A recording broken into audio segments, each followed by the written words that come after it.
ciidamada hay'adda nabad sugidda iyo sirdoonka qaranka Soomaaliyeed ayaa ku guuleysay inay ka hortagaan weerar kooxaha argagixisada Shabaab ay doonayeen inay ku qaadaan xarunta hay'adda dambi baarista CID ee magaalada Muqdisho iyadoo ciidamada ay gacanta ku dhigeen shakhsiyaad la tuhmay inay qorsheynayeen weerarkaasi. wariyaha laaba ka hadla arrimaha xagga nabadgelyada Cabdulcasiis Maxamuud Guuleed Afrika ayaa ka waramaya. weerarkan ayay qorsheynayaan kooxda ugu sekis al-shabaab inay ku qaadaan xarunta hoggaanka baarista dambiyada booliska ee CID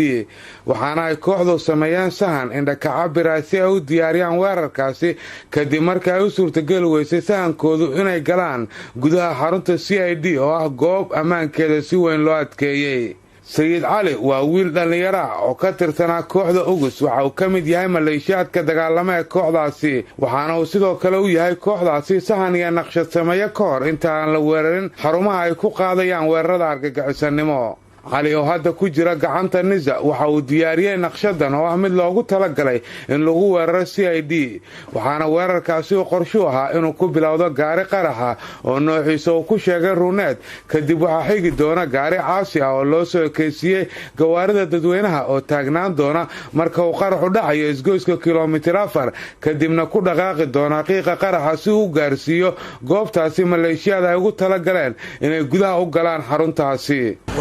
ka bilaaba gaari runeed waa ka iridda kuwad oo lagu jabaayo gaari waxa jira oo caasi ah oo turuturu oo BL ahaan camal ah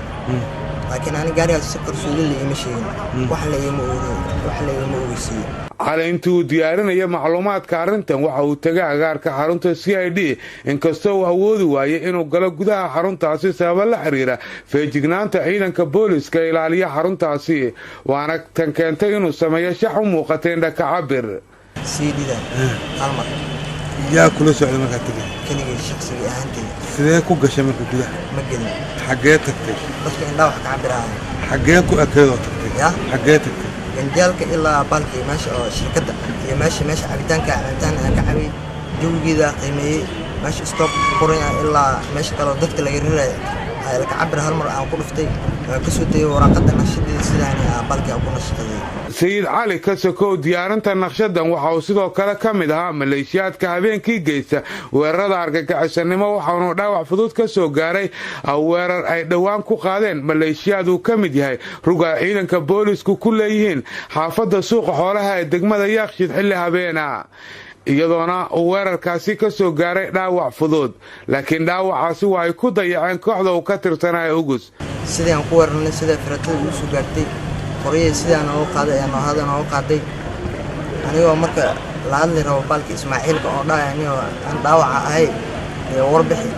oo shibo iga dhaawac oo gagaabsaday geerishkiisa iska joogay ninka ku weyn oo dhaay geerishka u furnay lama socon awal marmara ma jira anoo mooto faayko mooto ilaa walweyna isla aadnay oo isla shaqeyn jirnay markii dambe habeenkii oo weerarka dhacay ninkan ima soo wixin wax hadal ay ugu madalsan shibo iga dhaay markuu shibo iga dhaay marka waxaan dhahay markaan shakiyeen waa ka aamusay xaafadda iska seexday waxaan dhahay ninkan inuu balki ka aamusay oo kula shaqeeyay oo u jeedaa nin naga sareeyay ina balki aw carabay